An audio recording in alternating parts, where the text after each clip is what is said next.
joining. I'm just kind of doing the bit of chat at the beginning before I start the meeting formally, keeping an eye on participants joining. We did have around about 80 people signed up, so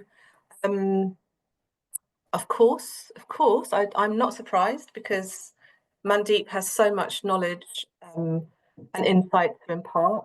So it's going to be a busy session. Waiting for people to come. The meeting is being recorded. It's recording at the moment so that there's not that awful kind of interruption when we start the meeting proper. Feel free to keep your cameras off if you don't want to be on screen, that's not a problem. I'll just give it another 1 minute, just because we did have a lot of people booked on and our numbers are going up every few seconds. I don't want people to miss anything. I will finish on time, don't worry.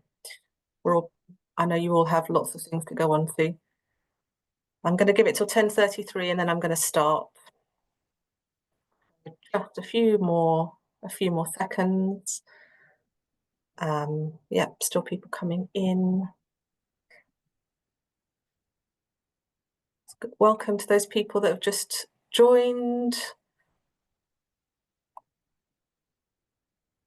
I'm just waiting for a few more to join from the waiting room and then I'll kick off.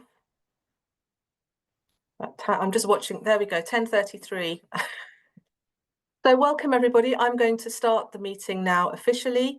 Thank you ever so much for joining us this morning for the fourth episode or fourth session in our Home Truths 2 race equity sessions. This one is all about mission-driven race equity, and I know that you're all excited to hear from our guest speaker, Mandeep Rupra from Citizens Advice, and thank you very much, Mandeep, for joining us here today. And thank you to Sanjeev too, Sanjeev Lingaya, who is Director of Reframing Race and Race Equity Lead for Home Truths 2. I'll pass on to Sanjeev and Mandeep in just a minute to do kind of the proper introductions. I'm Roberta, I'm Head of Influencing at ACEVO, and I'm really, really pleased to welcome you all here today. My colleague, Christabel from Voice for Change, who is representing Voice for Change, of course, who's the organisation that we're delivering Home Truths 2 with, and welcome to all Voice for Change members here today as well. Christabel's having a few tech issues because she's joining us from a hotel in Manchester and the Wi-Fi is not great. So apologies for that, but Christabel will do her best to join us when she can.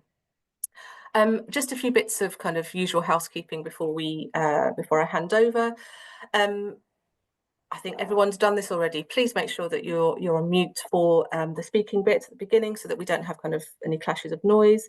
Please feel free to introduce yourselves to each other in the chat. That would be great. And if you want to kind of add your name on your Zoom Zoom box, then that would be great too. We are recording the session. The recording of the main session will be available after the event and will go onto the website and is open access for everybody to access. We won't record the question and answer bit, so do feel free to be as open as you want to be in the question and answer bit when we come onto that at the end. I'll be managing those questions with Christabel. Hopefully Christabel will be able to do that bit, but if not, I'll be managing that. Please do use the chat to note any questions as we go along, but at the end I will also be coming to everybody, or Christabel will be coming to everybody to, you know, if you want to put your hand up and do it that way. I think that's, apart from saying, as usual for these meetings, it's Chatham House rules, so nothing will be attributed to anyone in particular, although, as I said, the session is recorded, so that bit is open. And at the end, just as a kind of heads up, we will be running a little bit of a feedback poll. Really great if you could fill that in, because that's really helpful. That's it from me. Thank you again from ACEVO for everybody being here today. I'm now going to pass on to Sanjeev and to Mandeep for the main part of the session. Over to you, Sanjeev.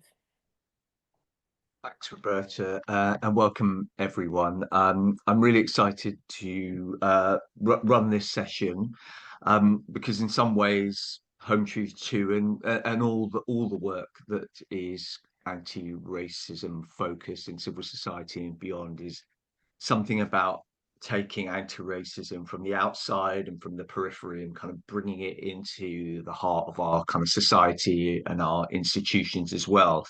So that's why this session is focused on mission-driven race equity. I've known Mandeep for a few years. I think I first met her when she was at the National Union of Students, doing some brilliant work there. And I'm super excited to have her here because she really makes things happen.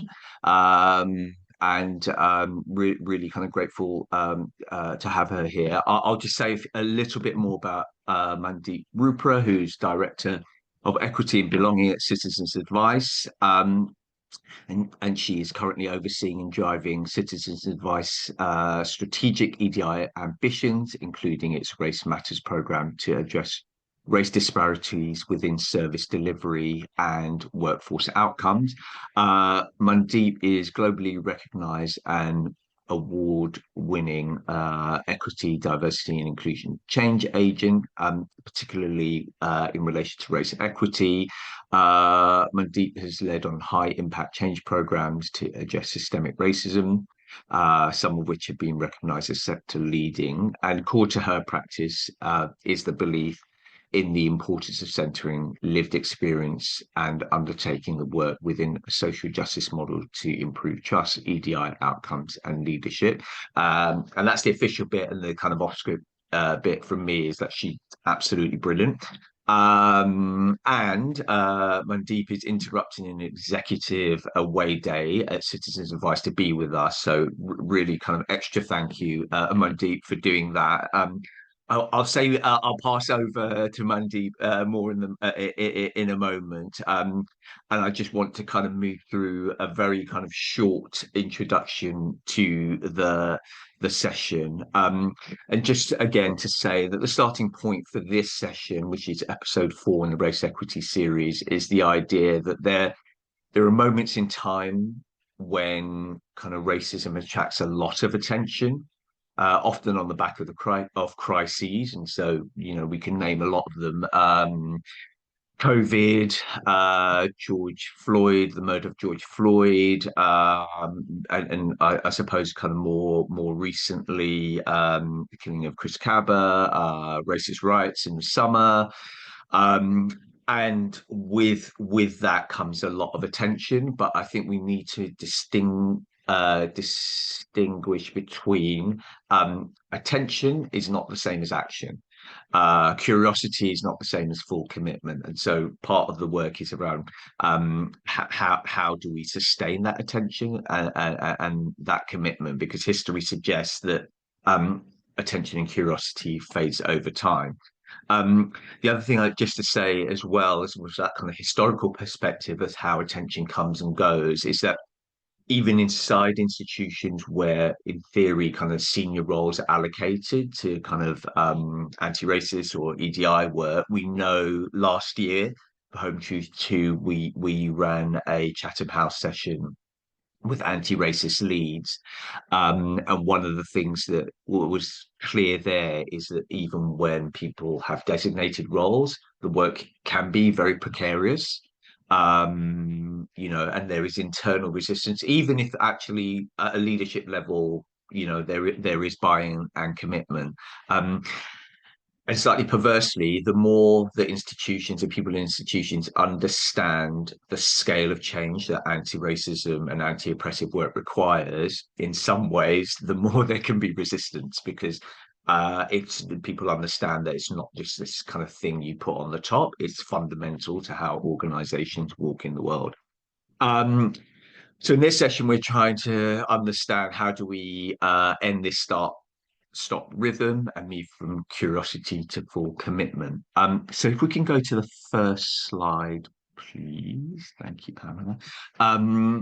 So what the kind of movement, the trajectory that we're on is with mission-driven race equity is moving away from sporadic, occasional efforts and onto something that is more embedded and close to heart.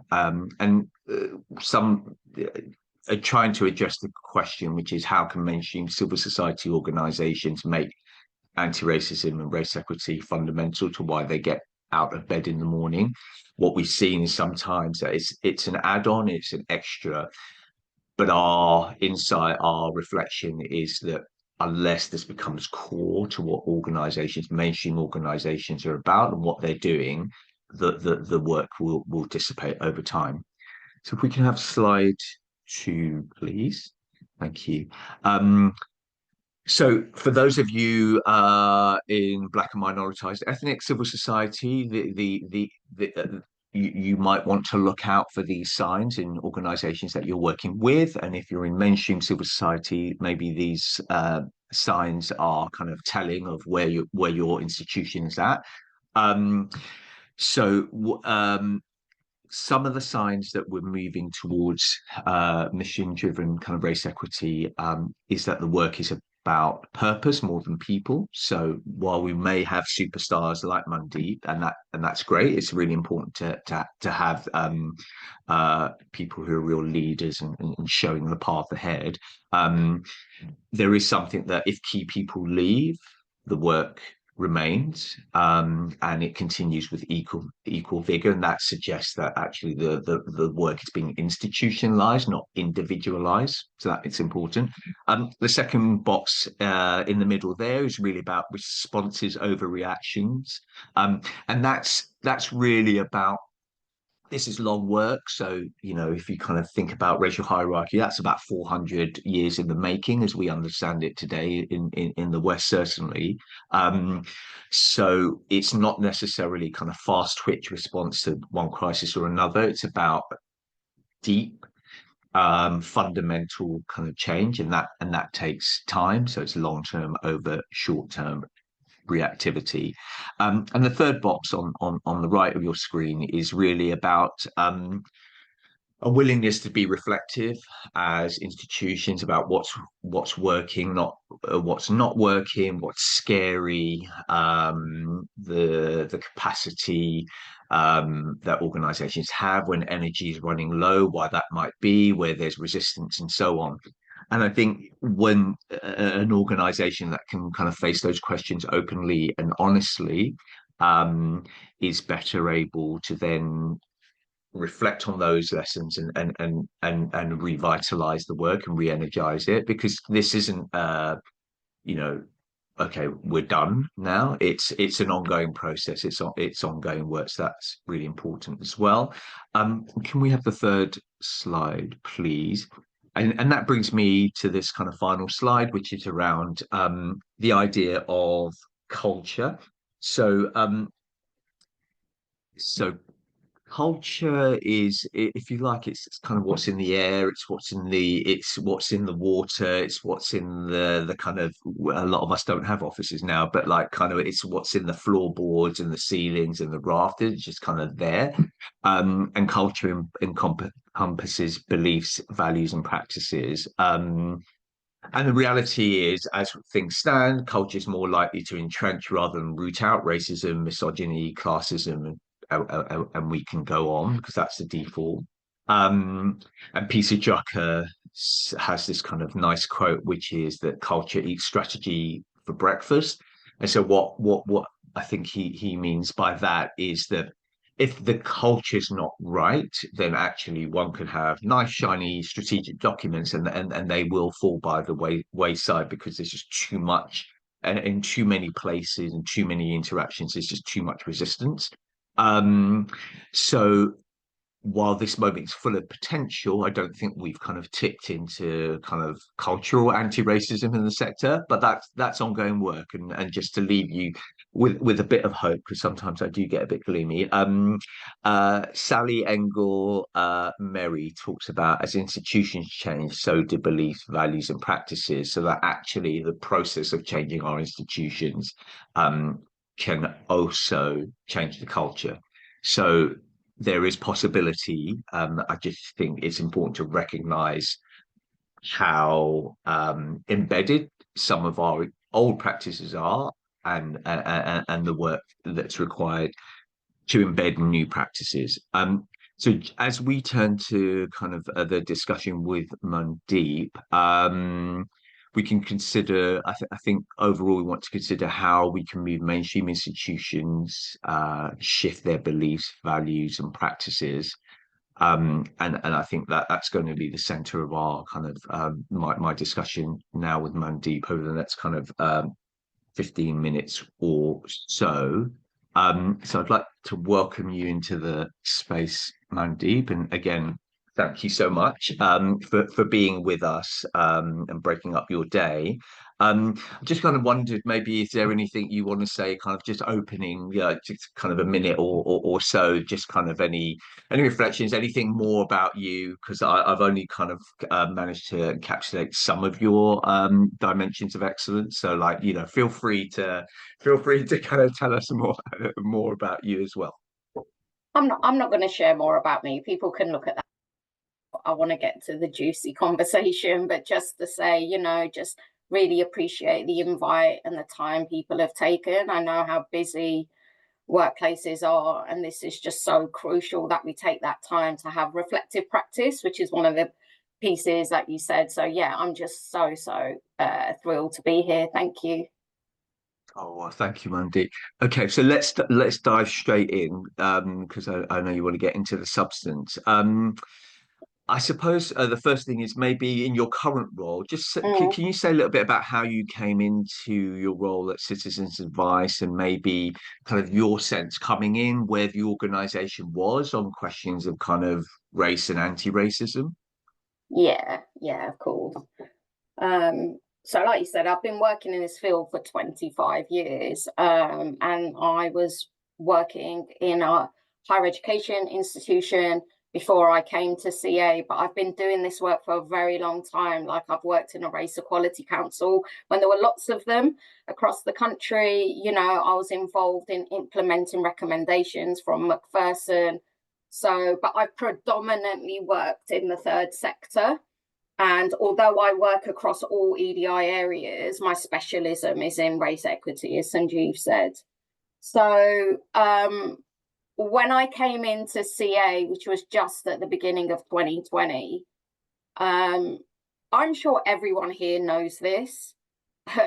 I came in a few months after the organisation had been in the press in regards to internal training materials that we had that included stereotypes around Black and brown communities. And I'm sure many people, again, are aware, Charity So White was created as a result of that, as a response to the incident. So the spotlight was definitely on the organisation. And that's what I walked into. We'd been in the press. And so after a few months after my arrival was also the murder of George Floyd. 7 weeks after I arrived was the pandemic. So when I say the context was tricky and there was a lot to juggle, I don't want to underestimate that. And, during all of that time, employees were looking, people everywhere was looking, where is anti-racist? Are workplaces anti-racist? So when I arrived, the stakes were really high. There was a deficit of trust in regards to EDI work and the organisation's approach from a range of colleagues, particularly marginalised colleagues, particularly in relation to race equity, as a result of all the press attention that we had. And understandably, staff wanted us to be doing a lot more. And although there was a recognition of the need to improve practice, people didn't know what to do. So there was a lot of fragility and a lot of fear of getting it wrong. Because again, we knew if we got it wrong, what would happen? And we'd be in the press again, or we'd be called out in some way again. Also, the EDI team, which was much smaller at that point, there were only 3 people in it, and it didn't have a strategic lens in terms of what it did. It didn't have high visibility either. So that is what I stepped into from a race equity point of view. What I will say is that I knew what was at stake. I knew the size of the task when I joined. I wasn't necessarily fazed by it because I'd just done the work that you knew about at NUS, where we had a 5-year plan to address institutional racism. But CA is also, it's very, very complicated. It's a complex organization and it's very big. So that added another layer in terms of, what I was walking into. Yes, thank you. And it's kind of interesting, this kind of notion. And I think there's possibilities and pitfalls with it when an institution goes through a big upheaval moment. So on the one, and obviously, there are kind of fight and flight responses, but also perhaps some institutions can really, kind of open themselves up to the possibility for change as well. I'm just maybe going to flip before we maybe kind of take a wider look at the sector as a whole. I think maybe kind of people on the call might find it useful just to get a sense of like some of the things, practical steps that I think, so you've been there for coming up to, well, it's coming up to 5 years, isn't it? Like 4.5 years or something like that. Maybe you could give a sense of some of the practical steps that you've taken to help the organization move forward on anti-racism. And I'll let you choose the language of whether it's an embedded thing or kind of where you feel it is, and maybe kind of partly because we need, I think we do need to celebrate successes where they happen, like other things that you've been particularly proud of. I think your initial role, you are now director of, is it belonging to equity or the other way round? But like those combination of words, and I know you didn't. I don't think you were recruited at director level, so that's potentially quite interesting. Yeah. So I just wonder your reflections and kind of like things that have moved in a positive direction. Yeah, and so things that have moved in a positive direction, and you asked another part to that question. Yeah, well, I mean, let's start there. Just kind of like any kind of sense of successes in terms of moving anti-racism forward in the organization, and kind of what enabled that in a practical way. Yeah, so I'll talk about a couple of the practical steps that I took when I arrived at the organization. I think there was a lot of fear in the organization, like I said, and fragility and sadness. And, from the moment I arrived, I began talking about race equity and racism very explicitly. And that really allowed me just even to see how people respond to the language, and I didn't conflate it with any other element with EDI, nor should we, in my view, do that. The organisation was also very much talking about equality. So one of the first things I did, I'm a social justice practitioner. So when I was, looking around, everyone's talking about EDI, and then just saying equality, that is not aligned with my practice. So the first thing I did was talk about the historical and cultural context of the UK. So knowing that means that our systems and our processes, of course, they're going to reinforce racial disparities. Communities of colour face racism in the workplace, in society. You can see those disparities in our workforce data. You can see those disparities with our clients.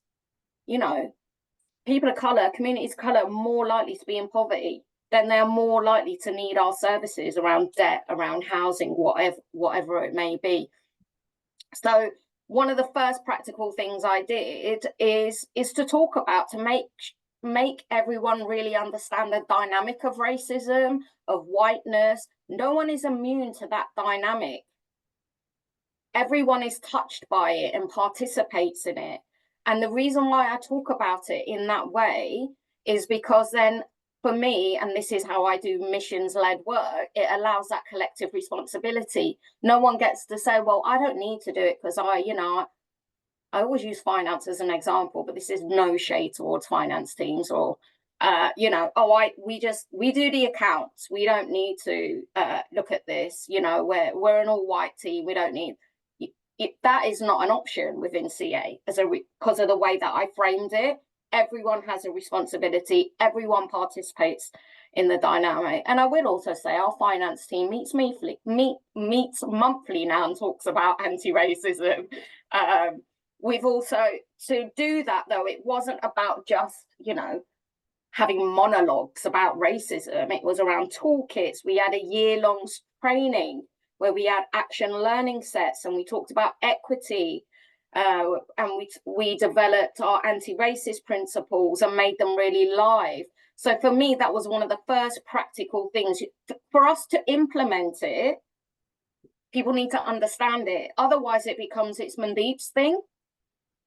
And I might be good at some things, but this is not my thing. Racism is everyone's thing. So that is really important. And then the other thing that I did was develop a long-term strategy to advance race equity, exactly because of what you said right at the beginning. I'm not going to be reactionary. I'm not going to all have like, a crisis happens and it's like, what are we going to tweet about? No. How do we embed this? How do we have this long-term strategy? This work takes really a long time. So you have to be, I didn't want to scrambling about, about what statements we were going to make, because for me, that's just performative. And I really want the work to lead to trust with colleagues of color. So you can see that if we get to it, how the organization responded to the riots in August. You could tell we had already been doing the work because we responded, we didn't react. Our mental health first aiders had already been trained on how to talk to someone from experiences of racism. It wasn't something we had to go back and do.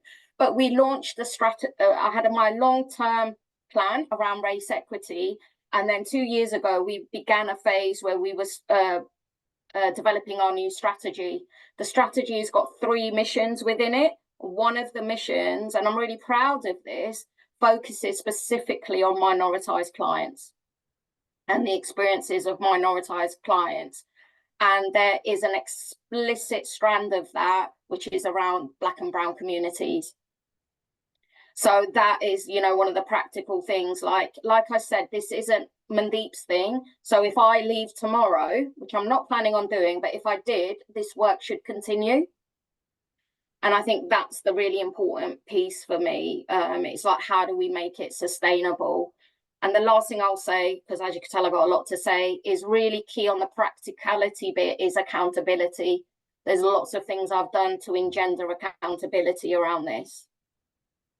Because what I really seek to do in how I galvanize and mobilize leaders is that not everybody looks at, if something goes wrong, everyone looks at me and somehow I've done something wrong. Actually, this is all of us. So how are we all accountable for it? I'll stop there. Oh, that's so fascinating. Thank you so much for that. I'm just kind of wondering, as you mentioned, CA is a complex kind of federated organization, and I just kind of wonder how, maybe I don't know what language you use, but at the kind of central hub bit or the HQ or whatever it's called, there's probably not a great language for it, but just kind of how you were. It seems like you were able to kind of shift the culture. Now, I think that's definitely to do with you. What was there a kind of also a bit of a moment of kind of reckoning, a moment of just recognition that actually the institution had dropped the ball? And I just kind of wonder how those two things kind of work together, because I sometimes, like I say, I think kind of crisis is kind of interesting, isn't it? It can lead, I think, to renewal, or it can lead to running away. Yeah. I mean, there's been a lot of real talk, and there continues to be a lot of real talk about what is happening. Do not think for a moment I walked in and I didn't have to influence, or everybody was up to speed. So there was definitely difficult conversations. So there continues to be, there always will be. Nothing remains static within an organization. You have new talent within the organization. People have different views. We are impacted by what happens in the world. So yeah, absolutely. And that's where I think you get to see, that's where your tenacity comes in as a practitioner. It's how you navigate those conversations in a way that is coalition building rather than being divisive. And that doesn't mean if you're coalition building, people don't get, I'm not into a call out culture. I mean, like, I will call someone in. Like, that doesn't mean you don't say to someone, the behavior is inappropriate or you didn't do it, whatever it might be. But we are all in this together. My role is to galvanize that and mobilize that. If I create divisions in how I'm doing that, that's not going to help the work, and that's what it comes to ultimately. And I have to be clear on how I pivot. There are lots of times when I have to pivot and have some reflection and, you know, okay, that's not the way we're going to do this. I need to go the other way, because you have to meet people where they are. Yeah.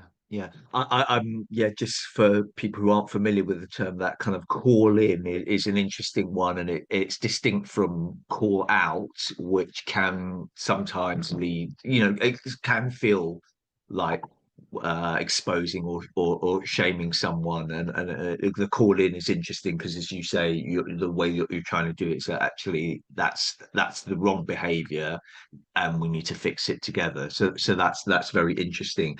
I just want to come on to, probably it might be the last one we have before we go to the wider, this kind of, you mentioned tenacity and so on, and you are a super smart, powerful, incredible kind of like force, and and that's great.